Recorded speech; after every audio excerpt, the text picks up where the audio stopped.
Good morning বন্ধুরা, তোমরা কেমন আছো? আশা করি ভালো আছো। তো আমিও ভালো আছি। তো সকাল সকাল চলে আসলাম বাগানে। তো দেখতেই পাচ্ছ কত সুন্দর ধুতরা ফুল ফুটেছে। এটা হলো নতুন ধরনের ধুতরা ফুল। তো দেখতে খুবই সুন্দর লাগে। তো ধুতরা ফুলগুলো অনেক বড় বড় হয় আর এটা না ঝুলে ঝুলে থাকে। তো দেখতেই পাচ্ছ আমি কতগুলো ধুতরা ফুল তুলে নিলাম। কেন আজকে হলো শিবরাত্রি, শিব পূজা।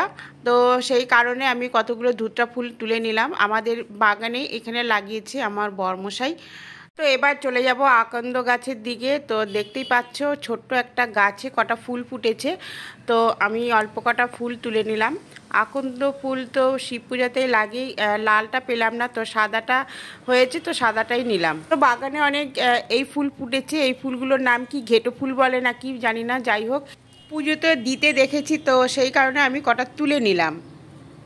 তো আমার বাগান থেকে ফুল তোলা হয়ে গেছে, এবার বাড়ির দিকে যাব। তো দেখতেই পাচ্ছ আর এইগুলো ধুতরা ফুলের মতন দেখতে, কিন্তু এই ফুলের একটা নাম আছে। তো আমি একে ধুতরা ফুলেই বলেই আর কি বলছি। আর এদিকে দেখো বাগানে তাল এসে গেছে, আমাদের তাল চলে এসছে। এটা 12 মাসকাল তাল। তো ওই তাল গাছও কড়ি চলে এসছে, এই গাছে তাল গাছে কড়ি চলে এসছে। আর দেখো আমাদের বাগানে এই এত সুন্দর ফুল গাছটা হয়েছে, কত ফুল হয়ে আছে হলুদ রঙের, এত সুন্দর লাগছে গাছটা দেখতে, মানে কি বলবো। তো এবার চলে আসলাম বাড়িতে, যেহেতু আমার বাড়ির নিচে দোকান, তো ওখানেই সব কিছু পাওয়া যায়। তো আমি অন্য জায়গায় কোথাও যাই না। তো দেখতেই পাচ্ছ আমি ফল নিয়ে নিয়েছি ঠাকুরের জন্য। ফল প্রসাদ সব নেওয়া হয়ে গেছে। তো দেখতেই পাচ্ছ অনেক কিছু পাওয়া যায় দোকানে। তো বাড়ির যাবতীয় কাজ সেরে এবার চলে আসলাম আমি রান্নাঘরে। তো যেহেতু আমি পুজো করব, আমি উপোস থাকবো, আমি তো কিছু খাবো না।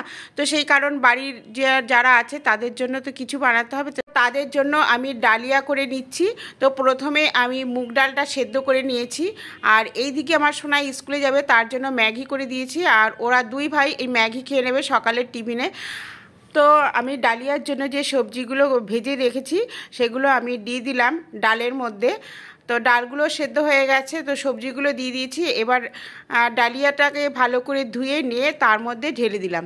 তো ডালিয়াটা আমার রান্না কমপ্লিট হয়ে গেছে। তো এটাকে আমাকে ফোড়ন দিতে হবে। তো ফোড়নে দিয়ে দিলাম 5 ফোড়ন, আদা আদা বাটা, আর জিরে গুঁড়ো, ধনে গুঁড়ো, লঙ্কা গুঁড়ো, আর একটু মিষ্টি আর লবণ, এইগুলো দিয়ে আমি এটাকে ফোড়নে দিয়ে উপর দিয়ে ঘি ছড়িয়ে নামিয়ে নেব। তো এবার চলে আসলাম সবজি কাটতে। তো বাঁধাকপি কাটছি, ওই খিচুড়ির সাথে বাঁধাকপির সবজি করব। তো বাঁধাকপির সবজি আমার অলরেডি হয়ে গেছে। তো এবার চলে আসলাম ওদেরকে খেতে দিতে। তো এবার আমি বেরিয়ে পড়েছি হলো স্নান করতে। তো গঙ্গায় চলে গেলাম স্নান করার জন্য। তো দেখতেই পাচ্ছ এখানে লোকারণ্য। তো যেহেতু আজকে শিবরাত্রি, তো দুদিন ধরে পড়েছে শিবরাত্রি। তো যারা আজকে রাতের দিকে পুজো করবে, তো তারাই আজকে সবাই স্নান টান করে নেবে। তো আমিও চলে আসলাম স্নান করতে। আর ভাবলাম যে এই চলে এসেছি যখন, তখন একটুখানি গঙ্গার জল নিয়ে নেব। তো দুটো ড্রাম কিনে নিয়ে আসলাম আর গঙ্গার জল ভরে নিলাম। তো সব সময় তো গঙ্গায় আসা হয় না, তো এই ফাঁকে আমি গঙ্গার জল নিয়ে নিলাম। তো দেখতেই পাচ্ছ আকাশটা এত সুন্দর লাগছে, সূর্য ডুবো ডুবো অবস্থায়। তো সেই সময় আমি একটু ক্যামেরাবন্দি করে নিলাম। তো দেখতেই পাচ্ছ কত সুন্দর লাগছে, মনে হয় সূর্যটা জলের মধ্যে ডুবে যাচ্ছে বা গাছের পিছনে রয়েছে। তো দেখো আমরা দুজন গিয়েছিলাম, আমি আমার যা স্নান করতে। তো যা স্নান করেনি, আমি করেছিলাম। তো এদিকে বাড়িতে চলে এসে 8টা সাড়ে 8টার সময় আমি রেডি হয়ে চলে গেলাম আমাদের পাশে ক্লাবে। ওখানে শিব মন্দির আছে, ওখানে পুজো দিতে।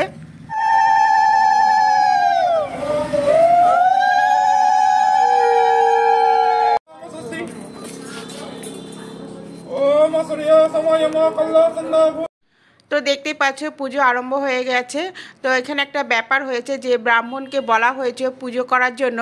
তো সেই ব্রাহ্মণ আসতে দেরি করছে দেখে, তো এই পাশ দিয়ে যে একজন ব্রাহ্মণ যাচ্ছিল তাকে ডেকে পুজো করতে বলা হয়েছে। তারপর উনি পুজো করতে করতে, আর যাকে ঠিক করা হয়েছিল যে ব্রাহ্মণকে, তো উনি এসে হাজির হয়েছে।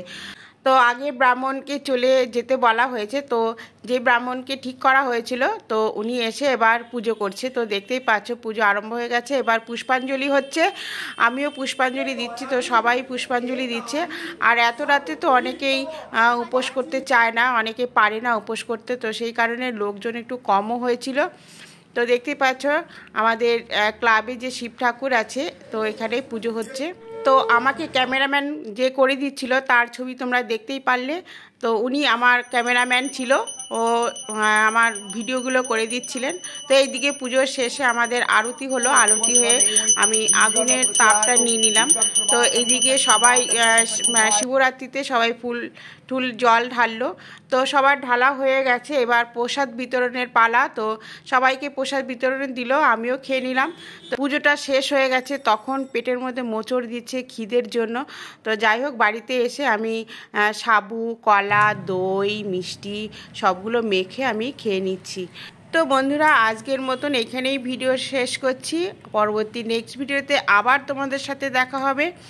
তো ততক্ষণ ভালো থেকো, টাটা, বাই বাই।